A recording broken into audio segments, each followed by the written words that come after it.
எங்களை போன்ற காங்கிரஸ் பேர் இயக்கம் ஒரு பக்கம் பேசிக்கிட்டு இருந்தாலும் இங்கே மாநிலத்தில் இருக்கின்ற அண்ணன் சீமானை போன்றவர்கள் இதிலையும் கவனம் செலுத்த வேண்டும் என்பதுதான் எங்களுடைய கேள்வி. அவர் எங்களுடைய சட்டம் வேறு, திட்டம் வேறு.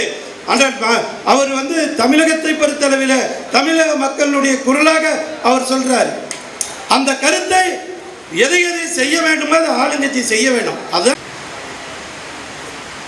திரு தியாகி எஸ்.எஸ். விஸ்வநாததாஸ் அவர்களுடைய பிறந்த நாள் விழாவில் காங்கிரஸ் கட்சி சார்பில் இங்கே வாழ்த்துவதற்கு வாய்ப்பளித்தமைக்கு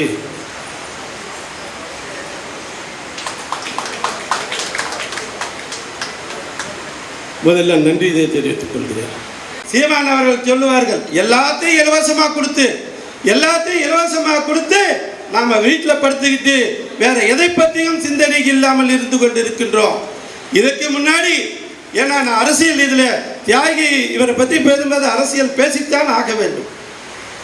இவர் நேருவும் காந்தியும் இந்திரா காந்தி வரையில ஒரு ஸ்கீமை கொண்டு வர்றாங்க. இந்திய அளவில் குடும்ப கட்டுப்பாடை இந்திய ஜனத்தொகையை கட்டுப்படுத்த வேண்டும் என்று அந்த சட்டத்தை கொண்டு வருகின்ற பொழுது அதை சவுத் இந்தியாவில் இருக்கிறவங்க எல்லாம் கடைபிடிக்கிறாங்க, நார்த் இந்தியாவில் இருக்கிறவங்க கடைபிடிக்கவில்லை. அரசுக்கு கெட்ட பெயரை உண்டாக்குவதற்காக அதிகாரத்தில் இருப்பவர்கள் படிப்பு அறிவில்லாதவர்களை அழைத்து சென்று அல்லது இழுத்து சென்று குடும்ப கட்டுப்பாடு செய்தார்கள் என்ற ஒரு பெரிய அவப்பெயரை ஆளுகின்ற இந்திரா காந்தியினுடைய அரசுக்கு ஏற்படுத்தி அதை செய்யாததின் விளைவு இன்று தமிழகத்திற்கு 6 நாடாளுமன்ற தொகுதியில் குறைவாக வரப்போகின்றது. இதை சட்டத்தை மத்திய அரசு கொண்டு வருகின்ற இந்த சட்டத்தை நாம் பயன்படுத்தியதனால் இன்னைக்கு நம்மளுக்கு 6 நாடாளுமன்றம் குறைகிறது. அப்ப யார் புத்திசாலி? இன்று இருக்கின்ற இந்த பிஜேபி அரசு தொகுதி மறுசீரமைப்பில் இதை குறைக்கின்ற தென்னிந்தியாவை மொத்தமாக தென்னிந்தியாவில் 26 நாடாளுமன்ற தொகுதி குறைக்கப்பட்டால் கண்டிப்பாக இந்த நாடு பிரிவினையை நோக்கி செல்லும். ஏனென்று சொன்னால் தென்னிந்தியாவிலே இருந்து ஆந்திரா, கர்நாடகா, தமிழ்நாடு உட்பட இந்த மாநில தெலுங்கானா உட்பட அத்தனை தொகுதியில் குறைந்த பின்னர் உங்களுடைய வாக்கு தேவையில்லை, உங்களுக்கு இப்பொழுதே கிடைக்கிறது இல்லை. அப்புறம் இது மாதிரி நாடாளுமன்ற உறுப்பினரும் குறைந்து விட்டால் நமக்கு குறைகிறது வேற. வட இந்தியாவிலே 120 தொகுதிகள் அதிகமாக இருக்கிறது. அதான் பிரச்சனை. நாம் எதை வேண்டாம்னு சொல்லணும்னா ஈக்குவாலிட்டி, டெமோக்ரஸி, ஜனநாயகத்தில் அனைவரும் ஈக்குவல்.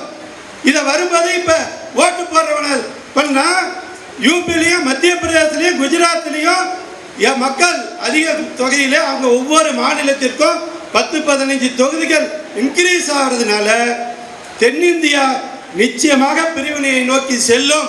இது 2030க்கு பின்பாக இது வரும்.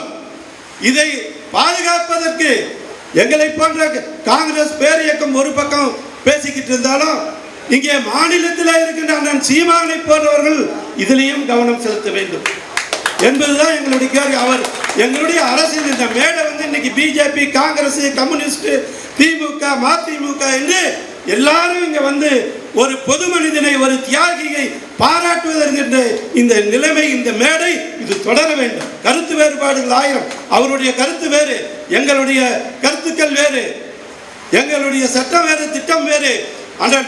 அவர் தமிழகத்தை பொறுத்தளவில் தமிழக மக்களுடைய குரலாக அவர் சொல்றார்.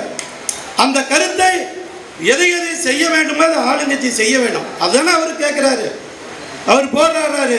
இந்த கட்சியில எந்த கட்சி வந்தாலும் நம்மளுடைய இந்தியாவில பிரிவினைவாதம் வரக்கூடாது, இந்த நமக்கு கிடைக்கின்ற உரிமைகள் பாதுகாக்கப்பட வேண்டும்.